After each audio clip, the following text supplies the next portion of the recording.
साथियों नमस्कार। आज हम सीखेंगे कि राज्य शिक्षा केंद्र के आइटम बैंक मेनू में किस प्रकार प्रश्नों को अपलोड किया जाता है। हमारे प्रश्न को हम आइटम्स बोलते हैं और उसके लिए आइटम बैंक मेन्यू बना हुआ है राज्य शिक्षा केंद्र के पोर्टल पे। तो सबसे पहले हम किसी भी ब्राउज़र में, ये मोजिला ब्राउज़र है, आप क्रोम में भी जा सकते हैं, यहाँ जा करके टाइप करें, जैसे मैंने करा RSK और mp.in। तो ये RSK.mp.in इसका नाम है। तो RSK.mp.in पे जा करके आप सबसे पहले क्लिक कर दीजिए।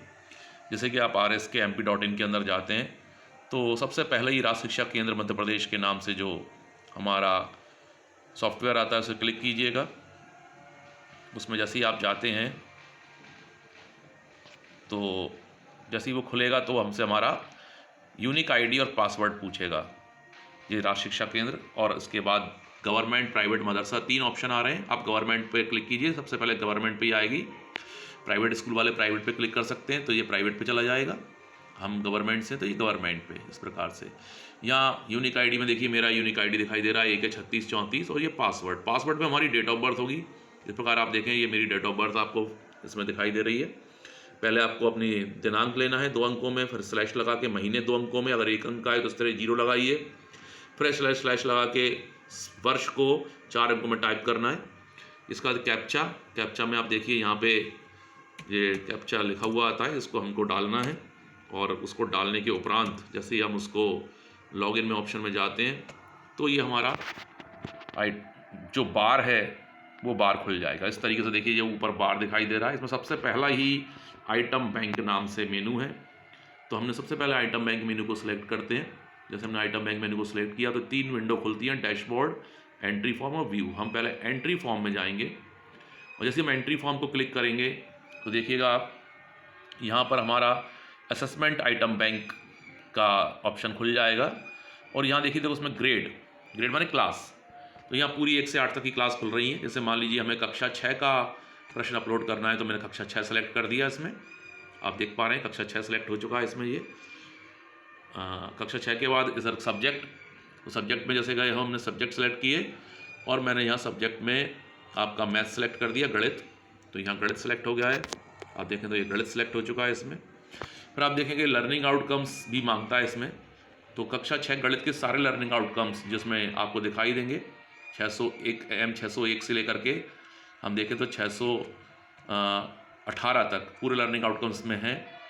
और इनमें से एक लर्निंग आउटकम चुन लेते हैं, जैसे कि हमने चुन लिया M604 पूर्णांकों के जोड़ और घटाव संबंधी। तो इसको भी हमने डाल दिया इसमें। फिर हम देखें यहाँ पर वो इसका क्लास पूछता है। तो क्लास में देखिए पूर्णांकों का पार्ट 6 है ये। तो मैंने पार्ट 6 पूर्णांकों पे क्लिक करा तो इन्होंने पूर्णांक ले लिया। अब इसका डिफ़िकल्टी लेवल, तो हम 3 तरह के प्रश्न दे सकते हैं इसमें। ईजी प्रश्न भी दे सकते हैं, सरल, एवरेज यानी सामान्य प्रश्न, और डिफ़िकल्ट माने कठिन प्रश्न भी दे सकते हैं। तो जैसे मैंने एवरेज प्रश्न पे क्लिक कर दिया। अब इसका अगला विंडो है एजुकेशनल ऑब्जेक्टिव, यानी प्रश्न 4 प्रकार के होते हैं। एक तो नॉलेज यानी ज्ञान आधारित क्वेश्चन, दूसरा अंडरस्टैंडिंग यानी कि समझ आधारित क्वेश्चन, तीसरा एप्लीकेशन यानी कि अनुप्रयोग, जो ज्ञान उनके पास है उसका अनुप्रयोग पे आधारित प्रश्न, और चौथे प्रश्न होते हैं हाई ऑर्डर थिंकिंग वाले क्वेश्चन, जो कि बहुत ही विशिष्ट प्रकार के प्रश्न होते हैं। और हर क्वेश्चन पेपर जब बनाया जाता है तो उसमें 1-2 प्रश्न ऐसे भी डाले जाते हैं। तो जैसे मैंने यहाँ अंडरस्टैंडिंग को सेलेक्ट कर लिया। अब देखिए प्रश्नों के प्रकार, तो 3 तरह के प्रश्न हमारे पेपर में आते हैं। एक तो MCQ यानी बहु विकल्प वाले क्वेश्चन, जो कि आपको मालूम है पहले 10 अंक इन पे ही आधारित हैं। मल्टी MCQ, इसमें खाली स्थान, जोड़ियाँ आदि हो सकते हैं। और डिस्क्रिप्टिव यानी कि निबंधात्मक और लघुत्तरीय क्वेश्चन। तो मैंने इसे MCQ सेलेक्ट किया तो हम देखेंगे कि MC क्वेश्चन का ऑप्शन खुल जाएगा। और हम नीचे जाते हैं तो यहाँ पर एक फ़ाइल को अटैच करने का ऑप्शन आता है। ब्राउज़ कर लीजिए फाइल को। अगर फाइल आपके पास मोबाइल में या लैपटॉप में पहले से सेव है तो उस पर जाके आप फाइल सेलेक्ट कर सकते हैं। नहीं है कोई बात नहीं, आप जहाँ जाके इस डब्बे में पूरा प्रश्न अपना टाइप कर सकते हैं। और चूँकि MCQ यानी मल्टीपल चॉइस है तो यहाँ उसके 4 उत्तरों के लिए जगह दी गई है आपको। आप उसके चारों उत्तर के लिख लिए आप उसमें ऑप्शन A क्या देना चाह रहे हैं, वो ऑप्शन B क्या है, ऑप्शन C क्या है, ऑप्शन D क्या है, चारों ऑप्शन दे सकते हैं। और उन ऑप्शनों को देने का आपके क्या कारण है, आप वो ऑप्शन क्यों देना चाह रहे हैं। ऐसा नहीं कि आप कुछ भी टाइप कर दीजिए।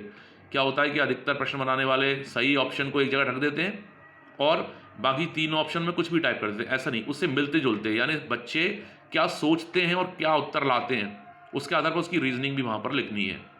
और लास्ट में इन चारों ऑप्शन में से कौन सा सही है, जैसे हम इस पर क्लिक करें तो ऑप्शन ए सही है या बी सही है या सी सही है या डी सही है। मान लीजिए डी सही है तो हम इस पर क्लिक करेंगे तो ये ऑप्शन डी लिखा हुआ आ गया यहाँ पे, और उसके बाद आप इसको सेव कर दीजिए यहाँ जाके, तो आपका जो क्वेश्चन है वो आराम से इसमें सेव हो जाएगा। तो बड़ी आसानी से आप इस प्रकार अपने प्रश्नों को इस आइटम बैंक मेन्यू में सेव कर सकते हैं। धन्यवाद।